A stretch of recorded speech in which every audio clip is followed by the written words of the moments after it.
Well, good day everybody. Welcome back to the High Desert Garden. Today I want to come to you with another video on worm composting. I've learned quite a bit about worm composting over the past year and a half, and it's really made a big difference in my indoor garden and my outdoor garden. And I want to share with you guys today just how easy it can be. Because there's been many times where I've suggested to people in our gardening community on YouTube, etc., I've suggested to them, hey, I think if you do some worm composting, it'll really help you out, really benefit you. And people seem to think that this is a time-consuming thing or something that's difficult to do. And I just want to tell you right now that I spend hardly any time on this whatsoever. And just like anything else, it can be as difficult or as simple as you want it to be. Some people make composting, their scraps and yard waste. Some people make composting difficult, but compost just breaks down. It can be easy. So worm composting is pretty much the same thing. It really is not difficult at all. Say, for example, if you have food scraps, how long does it take you to take those food scraps and toss them in the garbage bin? That's how much time it can simply take you to worm compost. In fact, even less time than that, because I don't even feed all of my food scraps to my worms. I have way too many food scraps to just throw in the worm bin. The worm bin would start to really stink and become nasty if I just threw everything in there. Probably half of my waste ends up just being tossed outside in the compost outside. So if you think it's time consuming, think about how much stuff you either walk outside and toss on your compost pile, or how much stuff you throw in your trash bin. And it really doesn't have to be that difficult. A lot of times I have more food scraps than I'm going to be throwing in the worm bin. So I'll end up just throwing them in some Tupperware, and this stuff will actually kind of start to ferment in the fridge, especially if you leave it in the fridge for a long time. It'll start to ferment a little bit, and the worms absolutely love that. You don't even necessarily have to put it in the refrigerator. Okay, you could put it in a container that you have some holes for some aeration. You could set it in your basement, your garage, wherever you wanted to put it. You don't have to put it in your fridge like I do. So I save what I'm going to feed to my worms sometimes, and then what I do is I just use something very simple for the worm bedding. Now, you can use many different things for your worm bedding. Some people just literally use shredded newspaper or shredded paper of some sort, and then they'll feed their worms their scraps, and that's it. Some people use cocoa coir or peat moss. I did start out using cocoa coir, and I found that it took longer and it was difficult for my worms to really break it down. And you want your worms to be able to break down their bedding. And so what I found works really well is peat moss. Now, I know there's a lot of people that are going to give me a lot of hell for using peat moss, but the worms love it. I love the acidity. I love using it in my garden. It's just a really great thing. It makes a really good worm casting and a great worm bedding. So what I'll do with each of these 3 trays is I will use primarily peat moss for the bedding. I will use some coffee grounds. I'll mix some coffee grounds in with the bedding. It gives them a grit source, makes it a lot easier for them to break up the bedding. And I will use a little bit of rock dust in there. Rock dust is a great grit source. That's the only place that I use rock dust. I don't sprinkle it out in my garden or anything like that. It gets processed through my worm bin. You don't even have to use rock dust. You could just use coffee grounds if you want to keep it simple. And I'll save my eggshells. I will grind my eggshells up in the coffee grinder.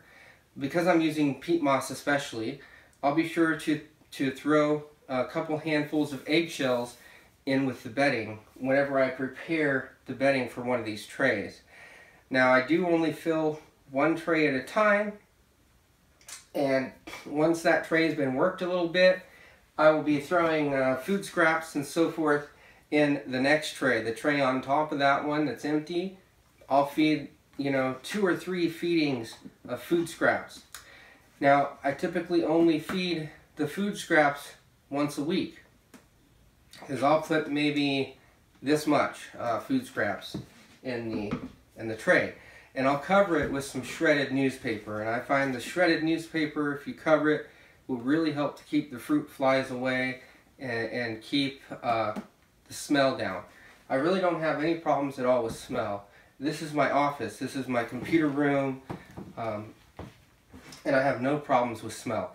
So I will put one of these in the top tray and cover it with newspaper, and within about a week's time the worms have completely eaten this up and turned it into nice worm castings. And I may do that for another week or two before I fill that top tray with the peat moss and the coffee grounds. And then once I get that top tray filled, it's time to take the bottom tray, which is now done. I take it and I move it to the top. Why do I do that? Well, I made another video on this, and this is because I want some air to get to that top tray before I harvest the castings.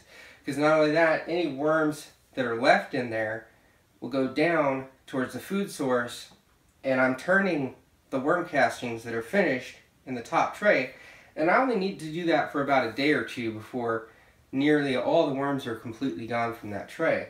And then I could harvest the castings from this tray, and I put it in a little 5-gallon bucket down here where I have beautiful black castings. And they're so fluffy, they retain moisture, they have good drainage. They have this unusual property where they retain moisture and they have good drainage at the same time. And if you are interested in growing product-free, or nearly product-free, where you don't have to spend all your hard-earned money on buying fertilizers and other products, these worm castings are great to mix in with your potting soils or your growing mediums to provide nutrients to your new plants, your seedlings, and you can grow your plants to maturity with, a good potting mix and some worm castings in there. You're not going to have to feed with organic fertilizer products or, heaven forbid, the chemical fertilizer products that people might be buying at their stores. And a lot of times gardeners think, well, a little bit of chemical fertilizer isn't going to hurt anything. It's just me. I'm just a homeowner using a little bit of fertilizer on my property. It's commercial agriculture. They're dumping all these chemical fertilizers in the ground, and they're the ones really causing the problem. Well, you as a homeowner and as a gardener, it's up to us to vote with our dollars and to set an example for those commercial, farmers that are harming the earth. As a homeowner, you don't have to garden that way. I mean, I do follow quite a bit of gardeners that do get great results fertilizing with synthetic fertilizers and etc. And at least they're growing. At least they're growing. In my opinion, they're not really there yet if they're still using that stuff, because this, guys, is so easy. This is so easy. You can see it doesn't take up much space. It doesn't smell. It doesn't take up hardly any of my time. Okay, the most amount of time I've spent on this is making videos about it for you guys. Just another example of how easy this is. Once I get a new tray filled up with fresh peat moss, coffee grounds, eggshells, once I get it filled, then I can go several weeks without having to feed my red wigglers. Really, honestly. And just keeping the moisture is pretty simple. Whenever I prepare the bedding, the peat moss, the coffee grounds, and the eggshells, when I prepare that, I just make sure to pre-moisten it and put it in the bin, and that's it. If I add any food to the top of that, or to a top tray if the tray's empty at that time, and I cover it with the shredded paper, then I will simply take a spray bottle and I will thoroughly wet down the paper, and I have enough moisture in my bin. I don't have to come every day, every other day, and spray water in here. This thing retains enough moisture, especially with the peat moss, that the worms have plenty of moisture. So what I'm going to do now is I'm going to take you guys in close, and we'll open up the bin and we're going to take a look at it.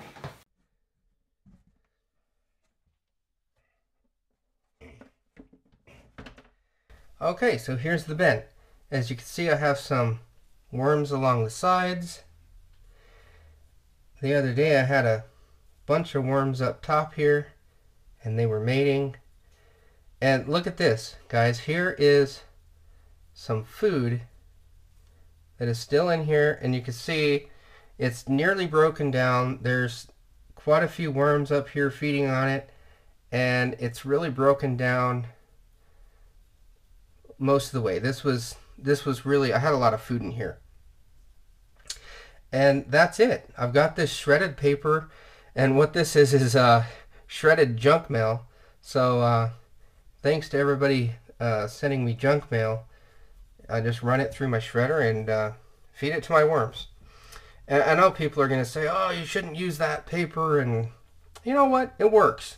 It works. The worms don't complain. It makes great castings.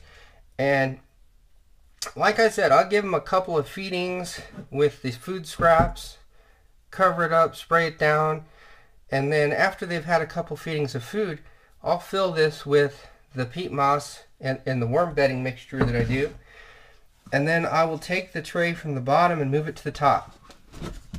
Here's what the second tray looks like at this time. Just look at all those happy worms. No problems, no complaints from those guys. That second tray right there, that was a new bedding. This bedding was new just a week ago. This was new bedding. And look at it already. So one of the most important things about your worm castings is the microbial life, the bacteria and everything else that is in here is what is so amazing for your garden.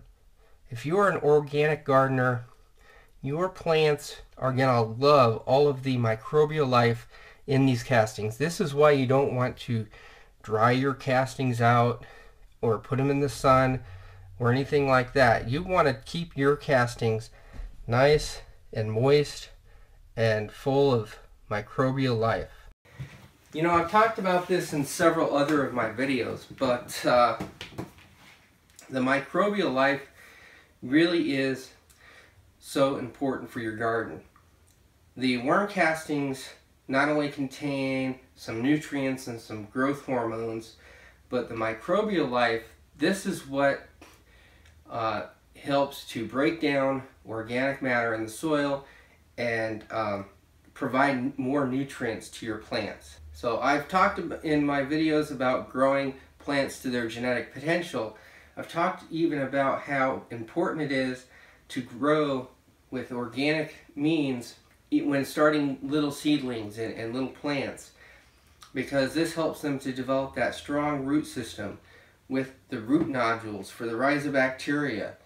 So make sure you guys watch those videos if you haven't seen those videos as well. But guys, this is so simple. Hardly any time, hardly any resources, and you are saving yourself a ton of money by just simply letting the worms, letting nature do the work for you and processing your garbage.